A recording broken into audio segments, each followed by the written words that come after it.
All right, welcome everyone to another edition of the Fandom Effect podcast. As always, I am your Sherpa of fandom, your guide to the inner sanctum of how it is to be all things nerdy and geeky and just all new fun experiences.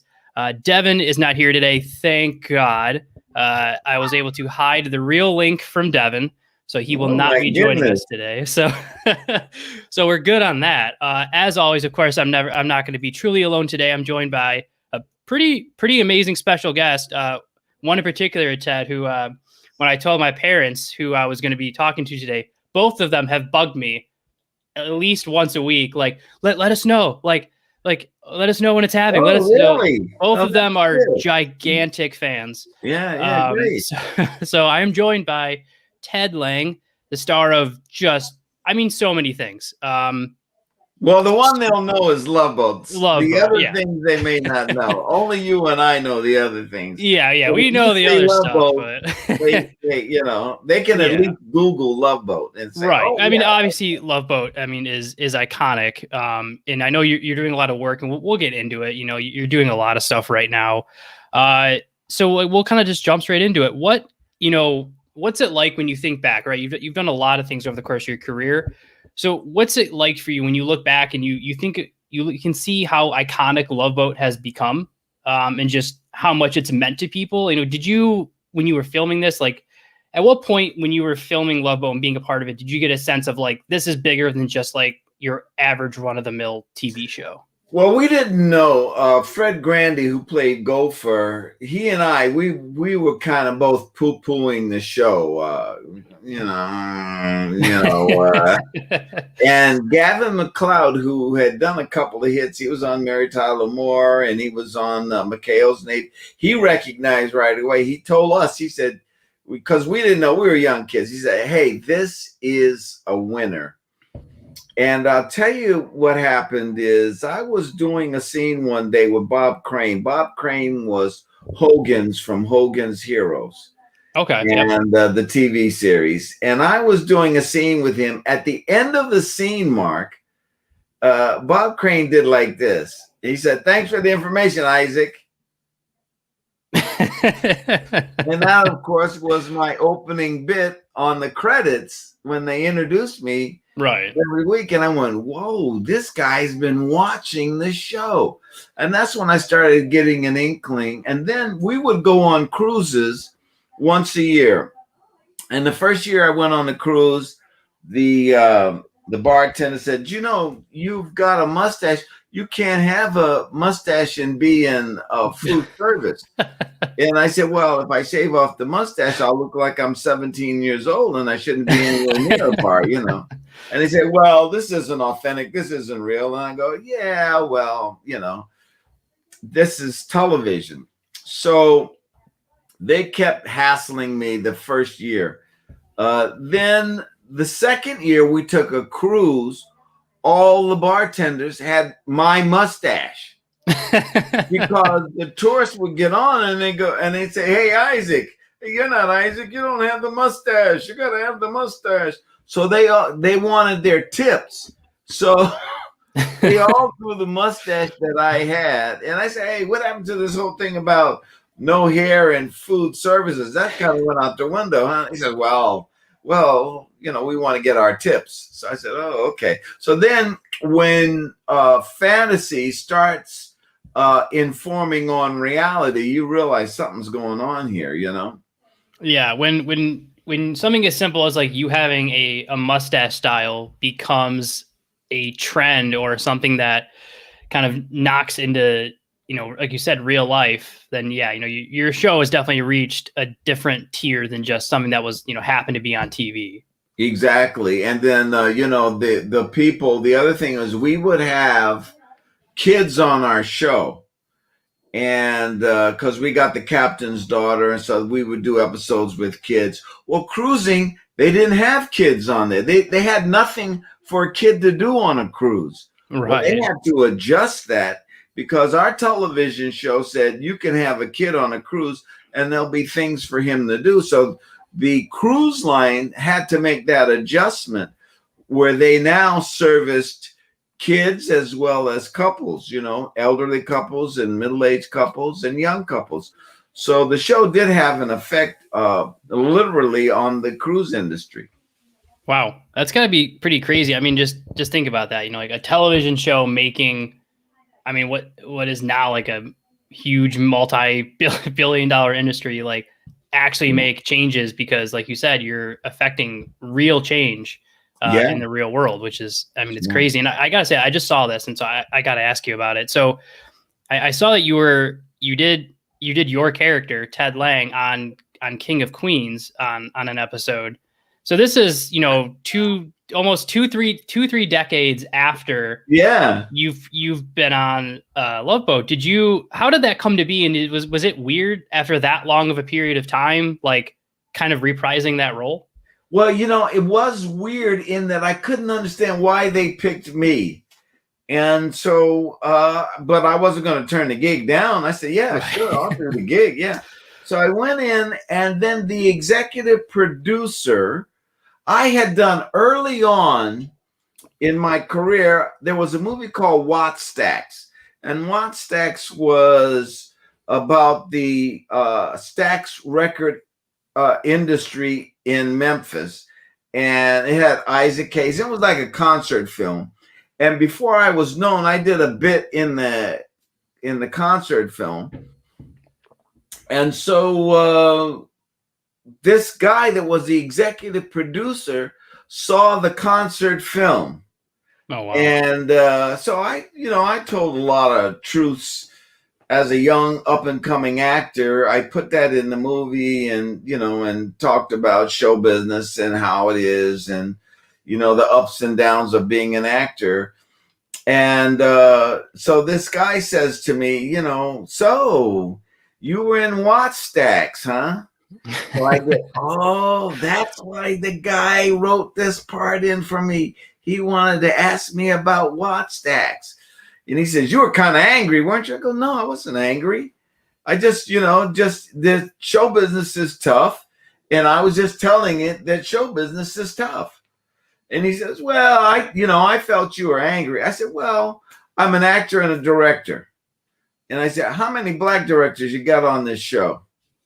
Yeah. There was no black directors on the show. Yeah. And so the guy had to go, well, no.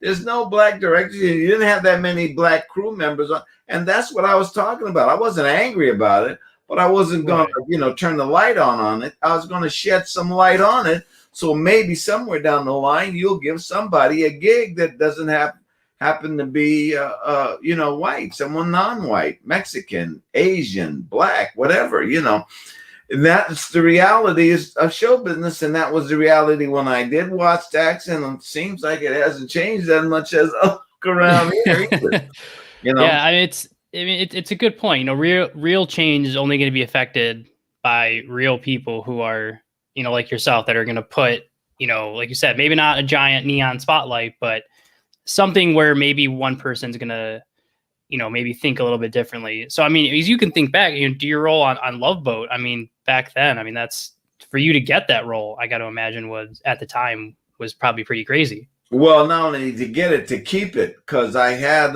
one of the executive producers was not crazy about, he wanted an all white show. He didn't want me there. And so there were little games that were being played, little hurdles that I had to jump over. Well, they weren't little, but there were hurdles I had to jump over in order to maintain. And they actually called me in at one point, and my agent said, hey, this guy's mad at you. What'd you do to him? I said, I didn't do anything to him.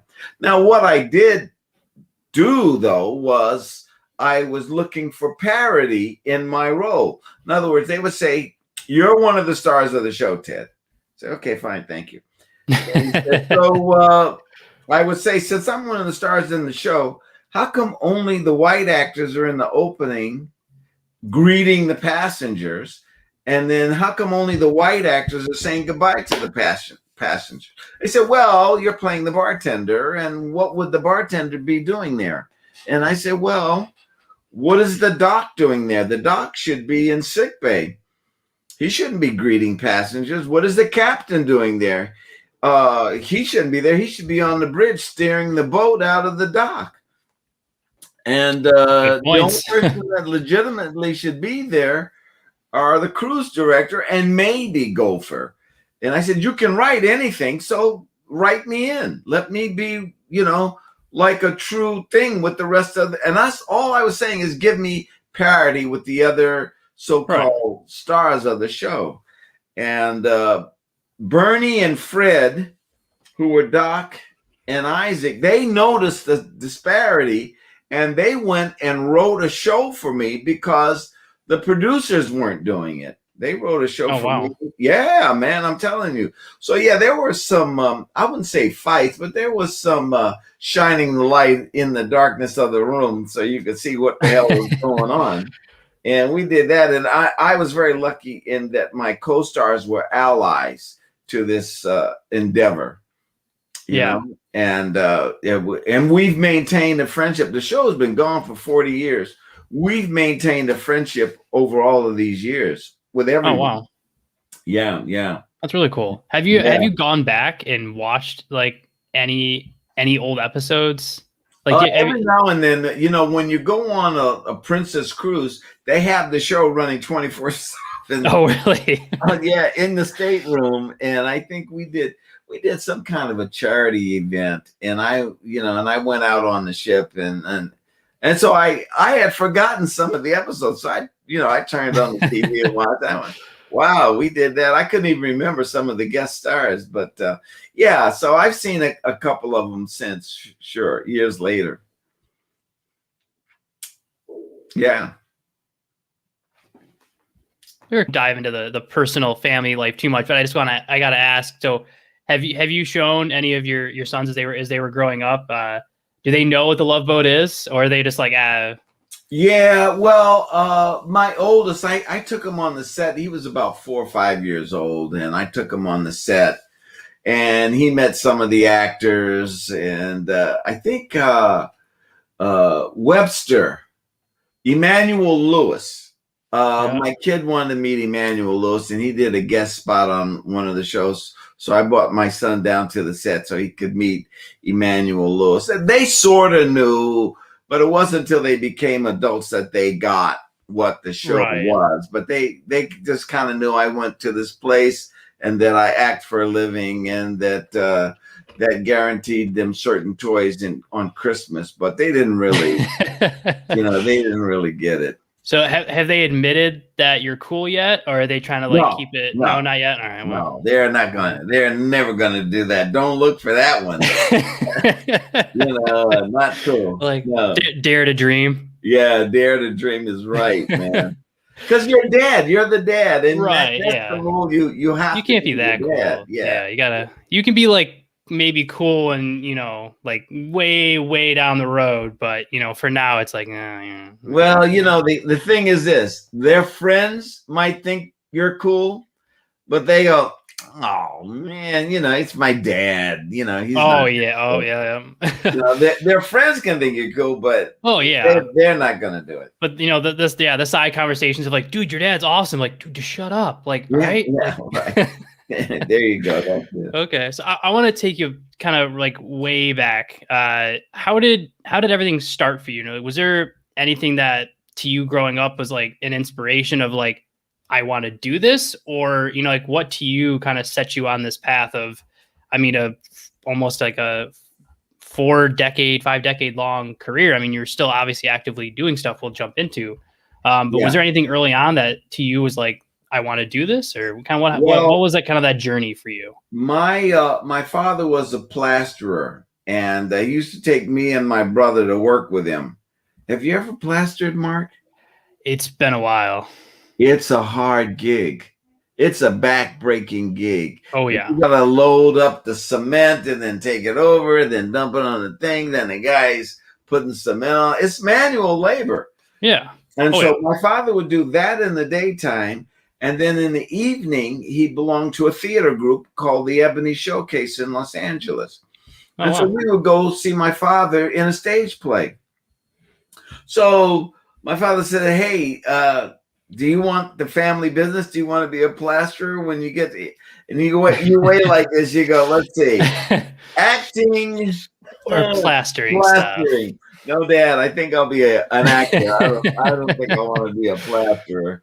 Because you'd get up at like 6 o'clock in the morning, everything done, leave at I'll 7. pass on that. Yeah, man, I'm not doing that. And then the fortunate thing was I was in high school, and my high school drama teacher, his name is Tom Wayne, he reiterated, he says, I think you have talent and you should think about a career. Well, baby, that was an easy decision. When your drama teacher says you're good at drama, then you don't. It's time. Yeah. And I graduated when so I did plays in high school, all through high school. Right. 10th, 11th, 12th grade, I did plays. And then when I graduated, there was a theater in San Francisco called the New Shakespeare Company. And they were going to do a production of Romeo and Juliet. And I had done some Shakespeare. I'd done Macbeth in high school. I played Banquo. And I played in junior high school. I played Macbeth. So I heard about these auditions. I went over and I auditioned, and I got the part of Romeo. So that was a good validation of maybe this might be the right track that I'm on. And so I used to brag for about 10 years. After I'd done that, I was bragging about how I walked in off the street and they took one look at me and I read the part and I got the part. And I had hooked up with a buddy of mine that was there when we were doing it. He played one of Romeo's relatives. And so I said, remember when I walked in and I just read and I got the part? And the guy goes, Ted, don't you remember what happened? I said, what do you mean? He said, well, you were 18 years old. You auditioned for Romeo. All the other actors that auditioned for Romeo were 35 years old. You fit the part. World just shatters. Yeah. I go, oh, were they were. I guess they were older. I didn't think about that. Yeah. So that was part of it. But so that's luck. That's the luck of the draw that I happened, to find out about the audition, to go to the audition. And they were desperate. They needed, because they did a black-white version, black Romeo, white Juliet. And I fit right in, so it was good. And this was long before. This was in 1968.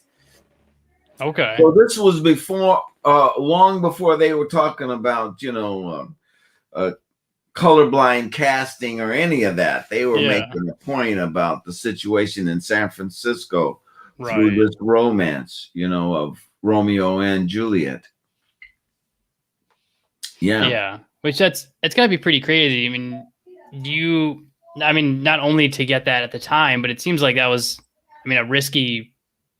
I don't know about risky, but it seems like it was an interesting decision to go back to. No, it was risky. Yeah. You're right. No, it was absolutely risky because they wouldn't review us. There were newspapers that wouldn't come down and review us in 68, and then we ran for such a long time. They had an obligation to eventually show up, and we had like underground papers that would review us, but the main papers didn't review us, like the Chronicle, and then it was the San Francisco Examiner.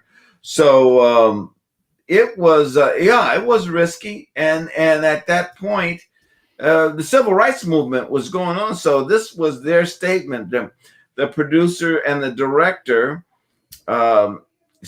Rickless was the producer, and Margaret Roma was the director, and they were making a point about the civil rights movement, that this is what we should be thinking about. We should have a little more tolerance. Yeah. Which is, of course, what the play Romeo and Juliet is about, is tolerance. Two warring families, two households, both alike in dignity, in fair Verona, where we lay our scene. Yeah. From ancient grudge break to new mutiny. No, that's what they're talking about. So, and that's one of the reasons they wanted to do it. It's not only commendable, but, we talked about it, previously, but you've had from Romeo to Lobo and the various things, where you had your cast helping you out and like writing an episode for you and things like that. It's almost like you've found yourself in that weird role of like being at almost like a forefront of, like the African-American like acting community and trying to help, others out. Do you think going through what you did early on in your career has helped you, like you said, like today reach the point where you're able to like kind of like give opportunities to other people that maybe wouldn't get them if you hadn't gone through the things that you Well, did? yeah. Because yes, it's like in the theatrical community, they'll say, "I stand on the shoulders of Sidney Poitier." You know, those jobs never would have opened up had not Sidney Poitier made some inroads. You know, and then Bill Cosby from I Spy and Greg Morris from Mission Impossible. So I stood on their shoulders. And then, of course, there were people that stood on my shoulders from that point on. So, yeah, you make a little bit of progress, a little bit of progress, a little bit of progress.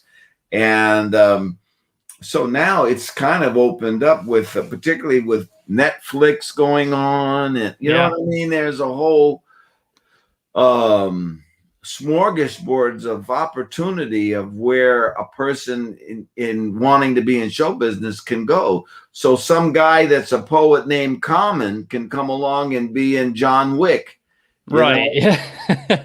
Yeah. You know, so you go, whoa, listen, look at this. So yeah, each progressive move that is made informs on the next one. Yeah. And hopefully that the guy that's behind you will open the door for the next guy. Yeah. You know? Yeah. It's like you open the door, you know, to hope that somebody can walk through it to then leave it open behind them when they keep going. And so I want to kind of talk about some of the newer stuff you've been doing, and some of the, I know we were trying to, you know, dates and because you were doing some plays. So I want to talk about that, but there's a movie because we were on the topic that we're just on. So I have to bring up a role that you did in a movie called WRZ, which is an acronym to stand for White Racist Zombies. Oh, yes. Yeah. So I gotta ask, what, like, well, how did that come to be? Now, you know, do you, Let's Make a Deal, Wayne Brady. You know who Wayne Brady is? Yeah. Oh, yeah. He's the producer. Oh, really? Oh, yeah. Okay. Okay. And his best friend is a guy named John Mangum. And John is his sidekick on Let's Make a Deal. Oh, wow. So John, yeah. Now, this is interesting. John's wife is friends with the daughter from Love Boat, Jill Whelan. Wow. Okay. Okay. You following me? Yeah. Yeah. I'm with you. Okay. Wayne Brady's executive producer. His best friend is John. John's wife, Leah, is friends with Jill Whelan. So I helped Jill. Jill did a pilot called Take It From the Top, and I directed it for her. And so I became friendly with Leah, the wife, and Jill, and we talked show business and putting stuff together, blah, blah, blah. And so then I meet John. John has a bit part in it. And so then he comes over and says, hey, we got this idea, Wayne and I, for a movie about racist zombies. And I go, I got to be in that. yeah. Would you be? No, you don't even have to ask. Man. That's one of those sentences where you're like, yep. I don't. Yeah, you got me at hello. Yeah. You know, so, and that's what happened. So we filmed out in some church out in the valley, and we shot a pilot. And so we're waiting. They're still waiting on trying to get the pilot to move forward, you know, but yeah. That's how, now that's all, that has nothing to do with getting a call, going to an audition, sitting in a room, reading. It had nothing to do with that. That was a friend of a friend, you know. It just does something. You're like, yeah, that's what happens when you're in show business for a while. Sometimes you get a gig that way. We have a question here from somebody that's asking, would this film be on any streaming platform if it goes past pilot? No, they would. Yes, absolutely, it would. I don't know where. You know, the best thing I can tell you is to find out how to get in touch with Wayne Brady, because he's the boss. Oh, let me call him up real quick. Yeah, just call him. Hey, what platform is this going to be on? Yeah, I got I know everybody. Yeah. These days, so I'll call him up. He probably has like Instagram or Twitter. Oh or yeah, I gotta say, I still today I think because I know both of them, not only because of their show, but because Whose Line Is It Anyway? I grew up watching that the original when Wayne Brady was on, and then obviously the new it coming out today. I watched that as well. So I've been a fan of Wayne Brady's for a very long time. Fast. He's very fast on his feet, man. Yeah, that is a busy guy. That guy is good. Yeah, he's all over the place. So I know you obviously you did plays before, and you're doing a lot of directing in plays with right now. What play are you doing right now? I know Well, I'm doing a show called Satchmo at the Waldorf, which is about Louis Armstrong, who was probably the greatest trumpet player in jazz. Yeah. And there was a play that was written about him. And a friend of mine, again, this is a friend of mine, so I didn't have to audition to get this gig, but he says, hey, I got to go to Florida to shoot this one-man show, and I want you to direct me. Would you direct me? Yeah, sure. Absolutely. I love Louis Armstrong. So I directed this thing. He went to St. Petersburg, Florida. It's going to be it's streaming right now on AmericanStage.org. It's called Satchmo at the Waldorf. It stars L. Peter Callender. So Peter said to me, I'm going to be in Florida. I said, well, Peter, I'm not flying anywhere because of COVID. He says, no, you can stay here in Los Angeles and we can do the directing by Zoom. So I go, whoa, all right. Okay, I'm definitely in for that. So that's what we did. I called it pajama directing because I would get out of the bed, come down to right here, actually, where I am right now, in my pajamas, and it was 3 hours later on the East Coast in Florida. So 8 o'clock here, 11 o'clock there, and I directed him, and we did it, and it turned out really, really amazingly well. It's fantastic. And so this is the thing about now, because of COVID, you got to find other alternatives for theater as well as TV, you know? Yeah, it's definitely opened up new doors. I mean, do you see yourself wanting to do, like, even, let's say things even opened up, do you see that kind of directing being more of a thing, depending on what you're going to be directing, but do you see the industry kind of changing in that way? Yeah, I don't think it's going to go away. I think that it's going to evolve even further. And because people are streaming stuff now and they're putting things on different platforms, I think that's going to grow. I don't think live theater will go away. I think it will come back with a vengeance. Oh, yeah, I agree. I think because people want to get out, they want to go have dinner, they see a play, you know what I mean? Yeah. Meet actors and that sort of thing. I don't think that's going to go away, but I think that what COVID has done is opened a new door to express your art, to express, you know, what it is you feel theatrically. Yeah, I think it's a good point, and I think also the break, like this break, has made people realize, like, seeing something live, like, or, you know, like in person, whether it's, you know, a play or a comedian or, you know, some variation of a show where tickets may have been going down for a long time. I agree with you wholeheartedly that I see the reverse happening, just from the fact that I think this gap has caused people to realize what difference there is between going to like a movie theater and seeing something in front of a screen versus going somewhere where people like yourself are going to be, you know, on stage, you know, essentially giving you kind of that same atmosphere, so to speak. Yeah, exactly. And the more professional you become at, like, directing through Zoom, the better it's going to be for an audience. And I think that that's going to do nothing but grow. You're going to have guys with different approaches for comedy, for drama and stuff like that, getting a platform and expressing themselves. And I think that's a good thing. Yeah, I completely agree. And for those of you that are listening, you know that we do some of these episodes live. So Ted, I got a fan question for you. Sure. What advice can you give for some of us who are getting into directing or amateur directing? What goes through your mind when you direct something? Is there a difference between stage directing and film directing? Yeah, there's different. First of all, let me ask the last part. Yes, there's a difference between stage directing and film directing. The best advice I can give to you is always direct something.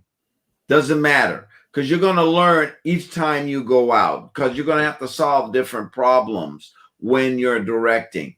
And particularly, I started out an actor, so I like how some directors handled me as an actor, and I made note of that, and I kept those things in my mind when I started directing.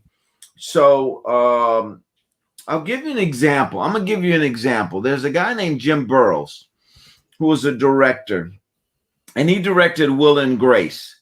He's the original director of Will and Grace, and I went and they let me observe him directing. So that's the other thing. If you can find a director that you like their product, ask him if you can shadow that director, whether it's in the theater or whether it's on television. Start making a list of the directors that you like and write them. Send a letter to them saying, look, I saw you do this so-and-so, so-and-so. Here's what I liked about it. I want to be a director. Can I shadow you? Most of the time they'll say yes. Now, it's going to be a little tricky during this COVID thing, Right. but once that's over, I think the doors will open up. But I was able to shadow Jim Burrows. And so he was talking to Deborah Messing. And Deborah Messing said, hey, I think that Grace would do this, da-da-da-da. He goes, no, I think Grace would do what we just worked on. And she goes, no, if Grace did, da-da-da. And they talked. And after 10 minutes, you could see that he was right. But she couldn't see it. But he just kept talking. And so it went for another half hour. And so I went up to him afterwards at the end of the day. I said, hey, Jim Burrows, look him up. You can see what his record is as far as directing hit shows. I said, Jimmy, why did you spend a half hour with Deborah? Why don't you just say, hey, do this? And, because we got to get out of here.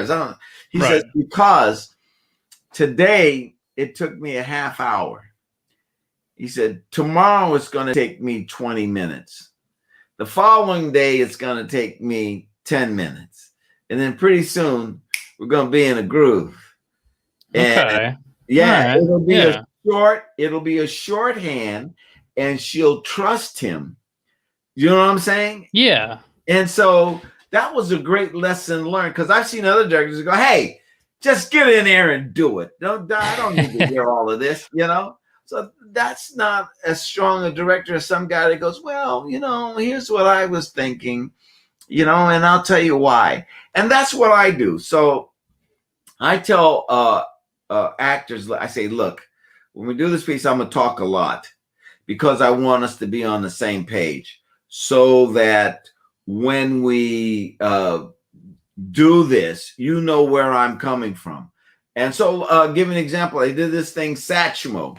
So in this one-man show, I say to the actor, I say, hey, why don't you hold the picture in this part of the scene of your mother? Just hold the picture and refer to your mother. He goes, no, Ted, this is what I was thinking. I was thinking that he would do this. Da-da-da-dee-dee-dee-dee-dee-da.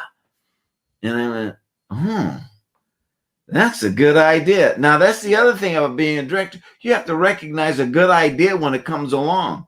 Right. You can't impose your will to go definitely one way, if the actor brings a good idea. And he said, let me hold the picture in this other scene. And so we looked at the other scene, and it worked better in the other scene. Okay. So then my thing is recognizing when an actor has a good idea, not getting jealous or mad, because the main idea is to service the project that you're working on. Yeah. That's what the deal is. So Jim Burrows was servicing the show Will and Grace. and he did things to help the story of Will and Grace. I did things with this guy, Peter Callender, to service the telling of the story of Louis Armstrong, you know? Yeah. And so that's all part of being a good director. You got to do your homework. You hopefully you have a good rapport with actors. You know how to communicate with actors. And the only way you get there is by directing. The more you direct, the more chance you have of garnering these skills. So that's what I would like to say to your listener. Just direct. It doesn't matter if it's 5 minutes, a half hour, an hour feature-length film. Just direct. Now, as far as the language, there's film language is different than stage language. So you have to know when a close-up is good, when a two-shot is good, when to do the master, when to do the over-the-shoulder.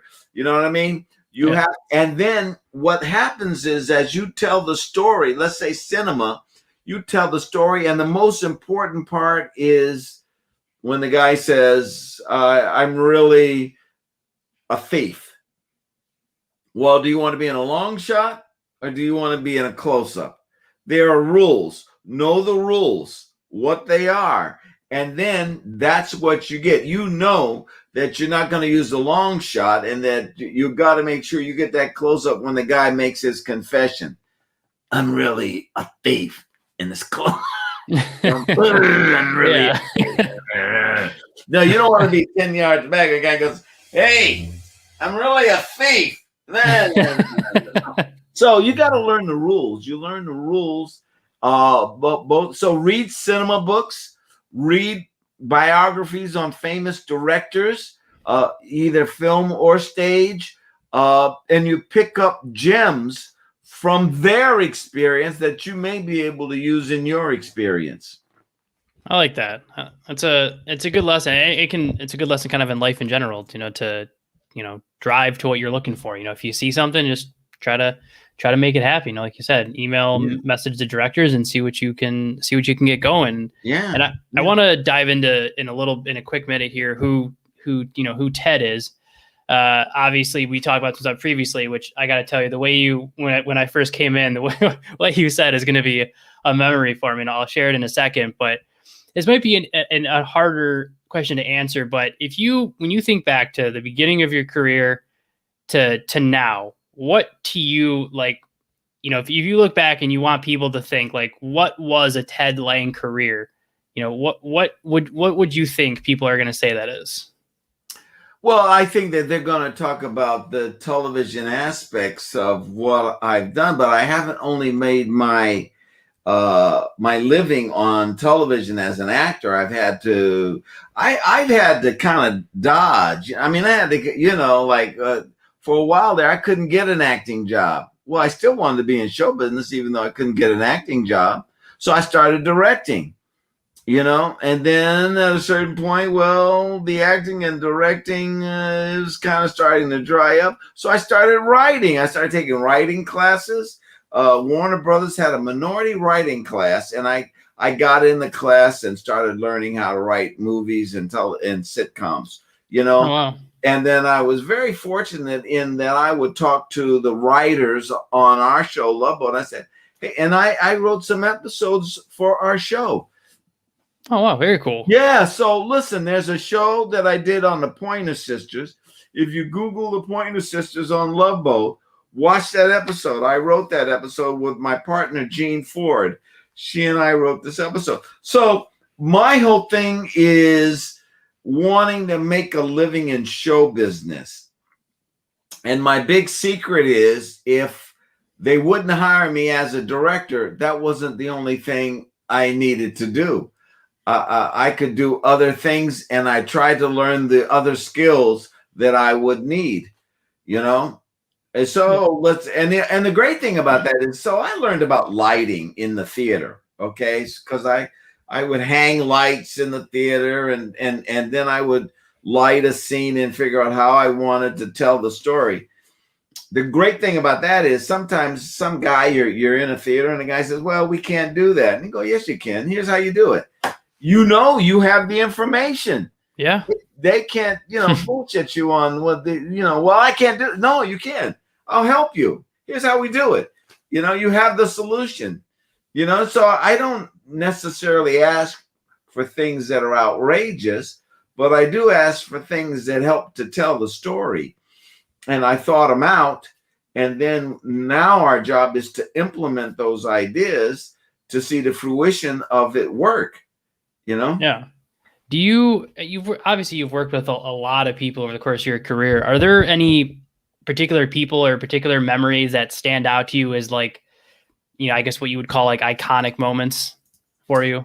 Well, I'll tell you one thing that I'd like to pass on to you. I needed a gig one time. I needed an acting gig, and I had done Driving Miss Daisy. And if anybody knows anything about driving, this is an old black guy drives this old white Southern lady around town in Atlanta. And so I did the national tour of that. And we had a director named Charles Nelson Riley. And Charles Nelson Riley said, hey, listen, I teach at Burt Reynolds' school. And since we're going through Florida seems to be a theme today. Since we're going through Florida, would you guys, it's a 3-character play, would you guys do a performance for the school that I teach at for Burt Reynolds students? So we said, yeah, sure. We love you, Charles, whatever you need. So we did this thing. Well, fade out about 3 or 4 years later. Mark, I couldn't find a job. There's nothing I could do to get a job. And I bumped into this woman who was the president of Burt Reynolds' production company. And he was doing a series called Evening Shade at the time. And she says, how you doing? I said, well, it's kind of tough right now. And she says, well, why don't you come down to the studio and see Burt? I know he'd love to see you. I go, well, I don't know. And she said, no. Promise me you'll come down. I said, okay. And I said, well, I have to pick up my kids from school. She says, bring them. You don't think they want? Oh, okay, yeah. I have 2 sons, and I picked them up. They were about 14 and 10 at the time. So we go over to CBS Radford. That's one of the studio lots at the time. They were shooting Evening Shade there. So I go see her, and she says, come on, let's go down and see Burt. So we go down to see Burt, and Burt goes, you played Driving Miss Daisy for my kids. And I go, yeah, sure. Charles asked us. He said, well, thank you for doing that. I said, oh, no problem. And then if he didn't do nothing else for me, he puts his hand on my shoulder. He looks at my kids and he says, your dad is a great actor. Wow. No, they go, nah, he's not. Really. They're like, nah, all right, Burt Reynolds, whatever you say. Sure, you're Burt Reynolds and you're saying that, but we know him. We have to eat dinner with him, We'll agree with you because he's right there, but yeah. So this woman, Renee Valenti, says, so Burt, why don't you put him on the show? Put him on Evening Shade. And so Burt looks at me and says, would you do my show? No, I haven't acted in like 2 years. I'm going, would I do your show? Yeah, I do your show. So I guess. Yeah, okay. So, and that's what happened. I ended up doing an Evening Shade with Burt, but it was kind of, and you never know where this is going to go. I mean, we could have told Charles Nelson Riley, hey, that's our day off. I'm not acting because you want to do something for Burt's kids. Right. And you can say, hey, these are young kids, want to be actors. Maybe we'll do a Q&A session afterwards, answer questions, and inspire some young people to go into the business, which is what we did. And he was forever grateful for that, so much so that he remembered me. And because they said, hey, the guy that's Isaac? He said, yeah, well, he played an old man, and he was good. And Burt goes, oh, he did. And I goes, yeah, he was. And so he took the words of his kids because he knew his kids. Yeah. So yeah, it's so that was an iconic moment for me. And that just reiterates about passing the baton. You know what I mean? Yeah. Giving back to younger people. You never know where it's going to turn up and help you in your career. Yeah. It's a simple act of kindness can go a long way. Yeah. Especially just, even like you said, even if the only thing that came out of that was his kids had that memory, that's still Yeah. something they can carry on. So now I kind of want to switch as we get to the tail end here of a little bit about who you are. So when I came in, because we talked this, I came from wishing a friend happy birthday, and I had made a cup of coffee, which it's late, but coffee doesn't affect me that much. And I came in, and it's an Iron Man coffee mug, and you went, "Oh, Iron Man," and I was like, "Wait, hold up." I was like, "All right, we got to talk about this," and we had like a 10-15 minute discussion just about like superheroes and comics and all this stuff. And Yeah. I think that would surprise a lot of people is that you're a huge comic guy, and you showed me the drawing, and both of your sons are artists now. Yeah, they're both artists. Yeah. Crazy good. And we talked about how, like, your wife's an artist, and, for you reading comics. So, was there a series, was there a particular series for you, like, growing up that you had to read every single week when that issue came out? Well, yeah. Well, first of all, I was a big Batman fan. Had to read Batman. Love the TV show. But I read everything. And then when Spider-Man came along, it was in another magazine. That wasn't the main story. It was a secondary story in another magazine. And I remember reading that. I used to go on my way home. I would stop at my cousin's house. They had comic books. I take a comic book into the bathroom. I sit and read a comic book. Okay? So that was what I did. And I came out and I said to my cousin, "Hey, this is really a good one. The Spider-Man guy, And so I followed Spider-Man before, Incredible Hulk, Iron Man, of course, Doctor Strange. I followed Superman. I followed Batman, Superboy, Aquaman. I read all of those books. Now I'm going to tell you something else that people probably don't remember, but I read Nancy and Sluggo. I read Casper the Friendly Ghost. Wow. Okay. Yeah, man. I read Archie comics. I loved comic books, So, yes, I'm a big comic book fan, and so I got my kids into reading comic books. And when in San Diego, when they had the Comic-Con, yeah, I would take my kids down there, drop them off. They would go and hang out, at Comic-Con in San Diego. So yeah, I'm a big fan of all of that. Yeah, which is crazy. Do you keep up with anything from today or? Yeah, like I was, like I just watched Endgame of the Avengers. Oh, yep. And the X-Men and Fantastic Four. I was into all of those guys. But I was watching Endgame, and I texted my son. I said, "Did you see the Avengers Endgame?" He goes, "Yeah, Dad, we saw that." Something. So we're sharing comic book stuff. So I know about Frank Miller. You know Frank Miller? I know the name, yeah. He's a writer, and he's got a thing right now on Netflix called Cursed, which is the King Arthur series. Oh, yep. It's a new twist on the Lady of the Lake from King Arthur. So, my kids and I, we're like into that stuff, And my son now is 40 years old. So. Yeah, it's crazy. I mean, like, that's like, obviously the name of the show is the Fandom Effect, and stuff like that. It proves how much it permeates in your life at such a long period of time. I mean, I can remember being, 3 years old, and my dad would have had like an old stack of He-Man and like Conan the Barbarian comics from like way back. Yeah. Did you get the toys? I did, yeah. Yeah. I bought my kids those toys. I look now and I'm like, I think back to like how much those toys are worth now. I'm just like, yeah, man, they're so much away, and those things are worth so much. Yeah. And the He-Man comics did a reboot not too long ago. They were pretty good. I read a couple things of it. I got in comics really late. A friend of mine, Andrew, got me into comics, and now I curse him because I've spent so much money on comics. Well, no, but it's great. It's great entertainment, man. Yeah, I mean, how they, especially if you want to be a writer, watching them weave a story and the art together to tell. This is the thing. The thing about Marvel Comics was Jack Kirby, because he broke the thing. Whereas, like, if you read a DC comic, there'd be one square, one square, one square, one, right.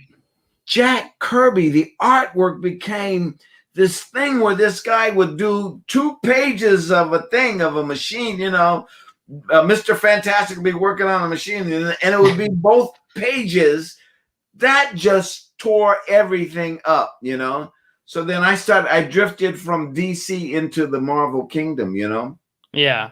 Because for a long time, DC, and it was really, if you think about it, Stan Lee was skewering the DC universe, by having comic book heroes that didn't get along, or they fought, or like the Thing and the Torch, Flame On, all of that stuff. I mean, it was. That's how they got us, because he came at the same deal from a different point of view. Yeah, it's Stan Lee.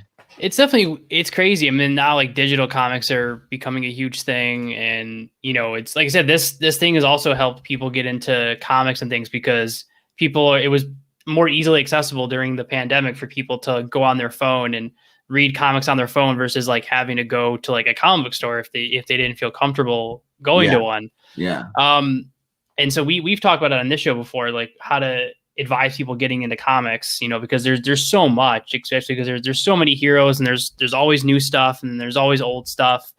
So what do you tell them, Mark? What do you what do you give them as initiation into the universe? Yeah. So I like to say it was, think to what you like, like what kind of movies do you like? What kind of TV shows do you like? Are you do you like science fiction? Are you like a Doctor Who guy? Are you are you an action guy? Do you like action movies? Do you like racing movies? If the Fast and the Furious is like your all-time favorite movie, series, like go back, read like old Speed Racer comics, Yeah. Stuff like that. And some of it's just, there's something for everything. I got into collecting older comics recently. Like I'm collecting the original comic run of The Empire Strikes Back from Star Wars. Yeah. Which XL, and just like older stuff. I just like I'm a huge Booster Gold fan. I don't know why.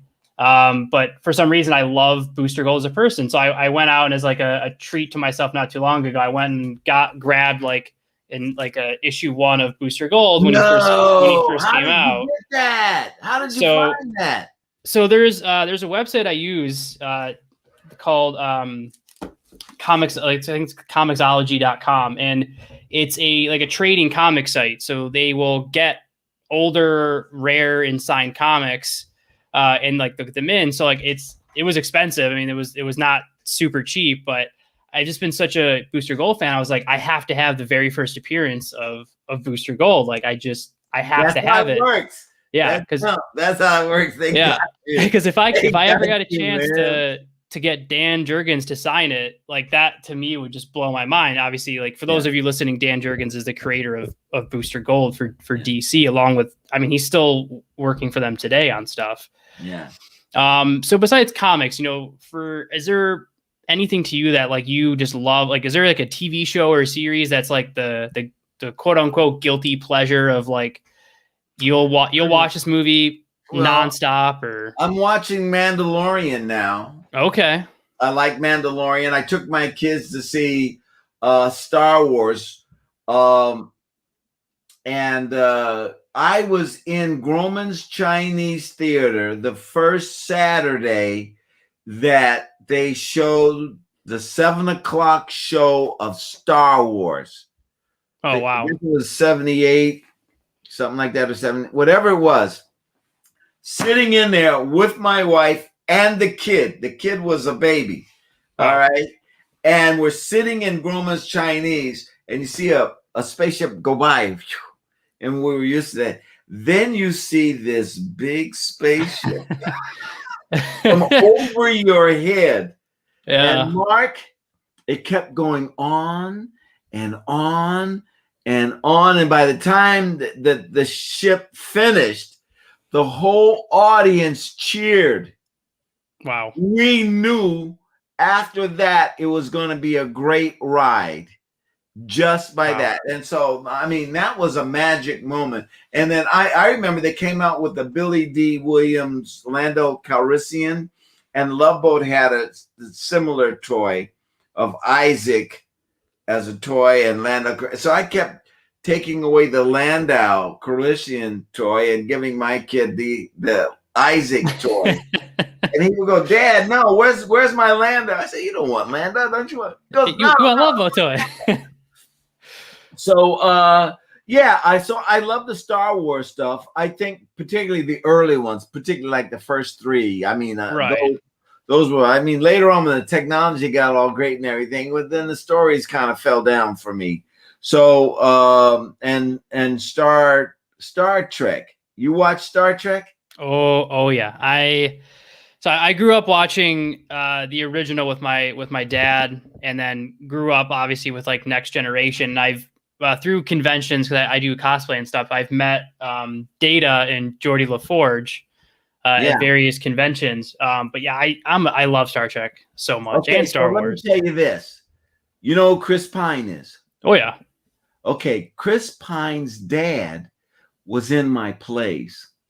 Oh wow. I've written 25 plays. One of them is called George Washington's Boy, and Chris Pine's dad was in the play.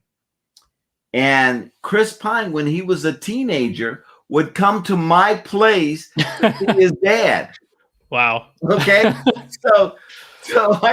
His dad's name is Robert Pine. So I say, Robert, you know, I feel I'm just as much a part of Chris being in show business as you, because he would come in, he'd be like 13 or 14 years old. He'd watch his dad on stage in my plays, you know.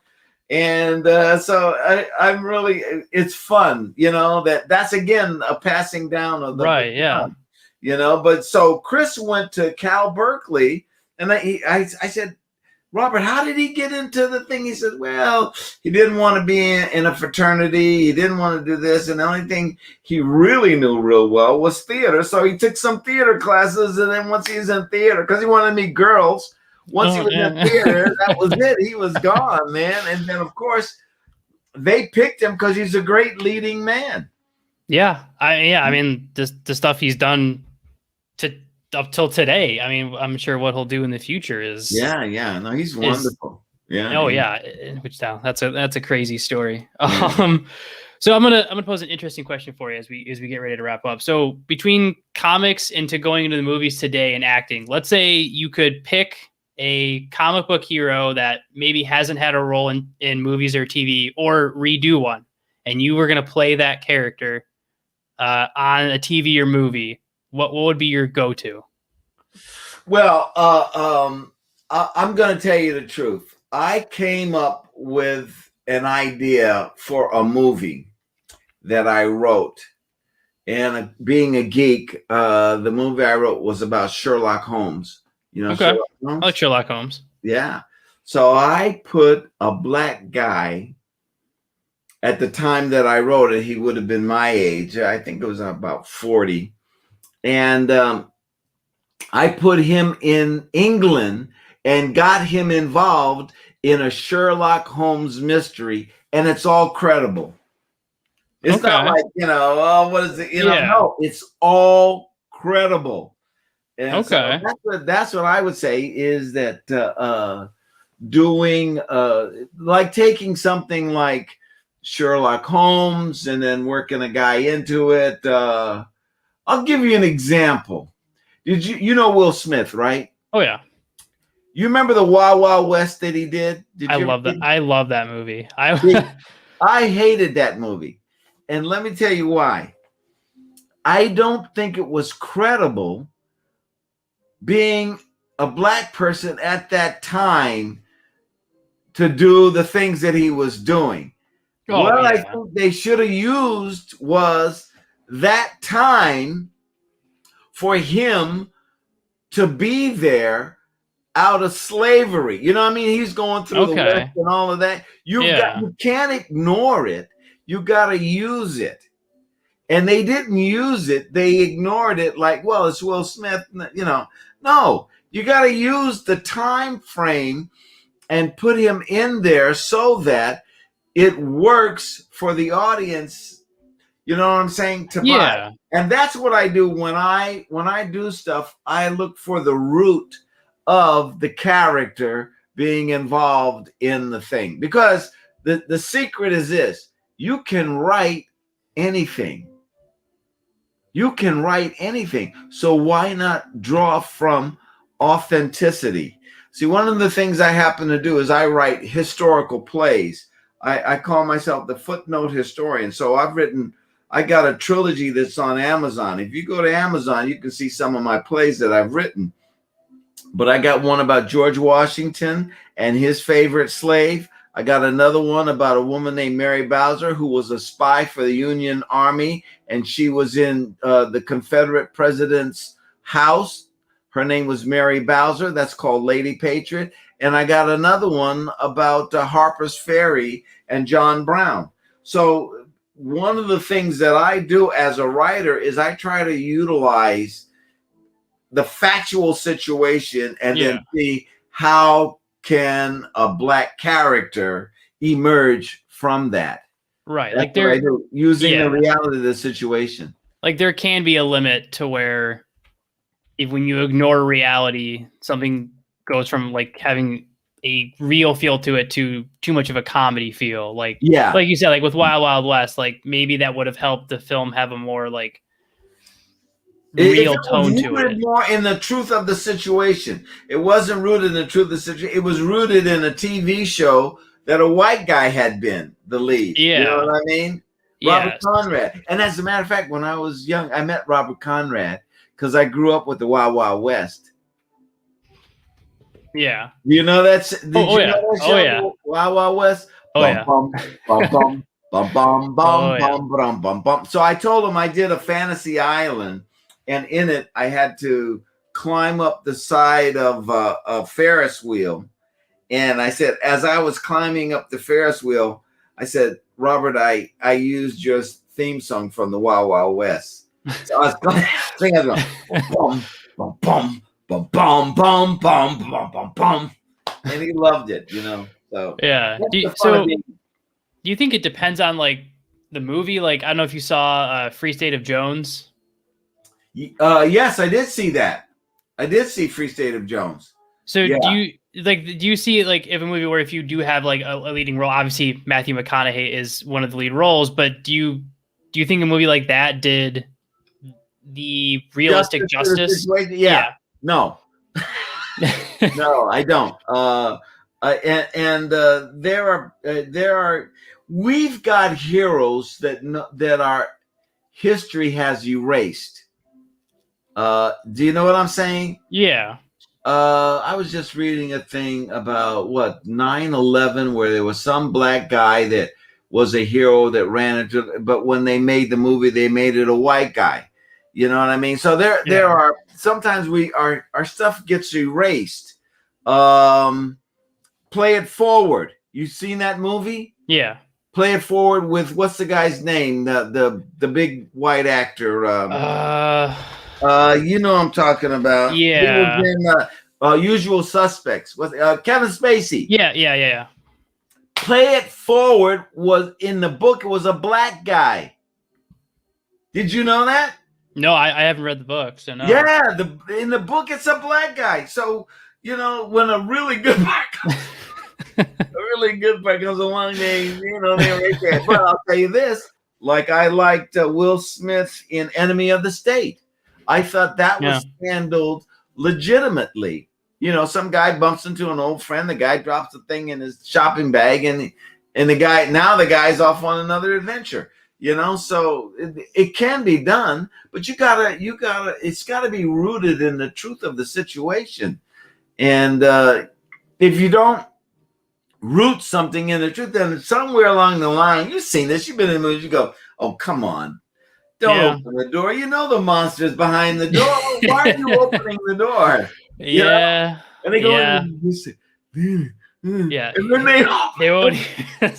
no, do something Yeah. else, Yeah, it's a good point. I'm a big wrestling fan. I like watching wrestling stuff, and even though obviously wrestling is predetermined and certain things aren't really happening, at the same time, if you don't put some form of realism into it, like you can go too far to where a storyline becomes you're like, in no way could this ever be possible, and as soon as you have that thought, it takes you out of everything. Yeah. And now you're not really paying attention to what you're watching. You're kind of just zoned in, like zoned out while you're watching, not really focusing on what matters. I think to your point, it's when you take too much realism out of something, there becomes a point where now you're just watching some random thing. You're not really paying attention. Like if there was a lesson to be learned there, you're missing it because now your brain's going somewhere else. Well, here's some of what they do, Mark. What they do is, for instance, we would do a Love Boat.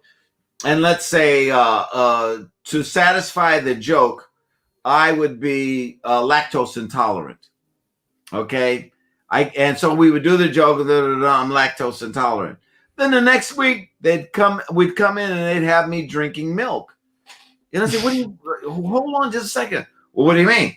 Well, we just did a joke where I was lactose intolerant, and now to make this work, you're giving me milk and I shouldn't be drinking milk. There's no reason I would be drinking milk because we've established that I'm lactose intolerant. He said, they'll never pay attention. I said, tell you what, why don't we have Gopher do it rather than me do it? Because I want to maintain the credibility of my character. And that's your job when you're on a TV series. Sometimes writers will write things just for the joke. It's the actor's job to keep it credible and to keep track of, what they're doing, the things that they give your characterization. I worked with, I met Jonathan Harris from Lost in Space. You remember Jonathan? Did you ever see Lost in Space? Oh yeah. I love the original and the new series they're doing. Well, I'm talking about the original guy. He said, Ted, I would come in and they would write this joke about you bubbling bangle of robotic, so-and-so. And I go, yeah. He says, and then the next week I will repeat the same line. But what I did was I said, can I say this? And he would change it. You so-and-so, such and such, and he kept a running record of what he said about the robot or what he said about the kid, so that he didn't repeat himself, or he could take a snatch of this and a snatch of that and combine them into something new. So it kept it alive, Wow. That's dedication. Man. That's dedication. Yeah. And you're because it's your gig. It's your gig, and you have to protect your character on your gig. And sometimes the writers are not interested in protecting your character. They're interested in getting the scene done, you know? And that's part of what we do. That's why I like writing now. I like writing because I'm interested in telling the story the way I would like to see the story told. And then I let someone read it, and someone will say to me, hey, you missed this thing here because you set this up. Go, no reason to get mad or upset or anything. You go back and you rewrite, Wow. Yeah, you need to start. You need to start writing for Monday Night Raw because it is atrocious, and the writers on that show. The writers on that show could use a little lesson from you, sir. Oh, funny! Now you got me interested in watching Monday Night Raw. See? There is oh my god, everything from week to week is a giant mess. And yeah. There's and just because as a writer you might understand what this means, but there's the guy in charge, Vince McMahon, and don't worry, I've trashed him on this podcast before. If he somehow listens to it, it's nothing new. But there's all these articles that he'll rewrite a show an hour before it goes live. So the writers will have something, and then an hour before he reads through it and goes, I don't like it, rips it up, and he has final say so. So then an hour before he just tells a bunch of people to go do this. And that happens multiple weeks. And so there's no connection to anything. Yeah. And you have to ask yourself, why don't you read this a day before or 2 days or 3 days before, so that you can have the consistency of what you really want that's going to keep it strong, you know? I'm gonna send your resume to WWE, Ted. Funny. That's funny. Have them hire you, and then maybe you can start this whole mess out. Yeah. I don't want to keep you any longer because I'm pretty sure we could probably talk for another 3 hours. Easily About a more. lot of stuff. So definitely want to bring you on again. Okay. When we can get your schedule and some talk about. I mean, obviously you've got stuff coming out that'll be out. And then, or we can just have another hour discussion on comic book heroes because man, come on, I can easily do that. Yeah. But so everybody knows, I'll wrap up and then I'll give you a chance to plug everything here right at the end. But for everybody that's listening, you do know, you can catch the Fandom Effect podcast. Facebook and Twitter is at Fandom Effect. If you do want to catch stuff on Twitch, we do stream a lot of our interviews on Twitch as well, and I'll do some game stuff. Twitch.tv/Bushido Geek. You can go ahead and follow me there. Not Devin. Don't follow Devin. He's not here. So who cares about Devin? Well, you're rough on Devin, ain't you? We have like a very like funny heel and face thing we do. He's one of my best friends. Okay. I've known him That's how Gopher and I, Fred Grandy and I are. We work with each other. Oh God, yeah. we did a play. I'm Not Rappaport. It was about two old guys, one white guy, one Jewish guy, and Fred Grandy and I had so much fun because we really love each other. Yeah, we mess with each other. We just you have to. Yeah, man. We do like there's an old wrestling group called the NWO. From like way back in like WCW and stuff. And we call ourselves like the NWO of podcasting because we rip on each other like wholeheartedly. We interviewed a couple weeks ago a guy by the name of Sonny Ono, who was a liaison between WCW and New Japan. And the first 2 minutes is me and Devin just ripping on each other back and forth. As this guy's just like laughing hysterically. And it's fun. Like we just, we have fun with it, but we do stuff on. Did you know that Roddy Rowdy Piper did a Love Boat? I want to say that sounds familiar, but I don't. Roddy Rowdy Piper. Is it No, it's Roddy Piper did a Love Boat. Wow, and Hulk Hogan did a Love Boat. I mean, rest in peace, but yeah. So did you get a chance to? So when people from Hulk Hogan and Roddy Piper, do you get a chance to interact with these guys, or is it absolutely. Is it kind of like a quick in and out? Yeah. Sure. Interesting guys. Oh yeah. There's definitely some stuff there.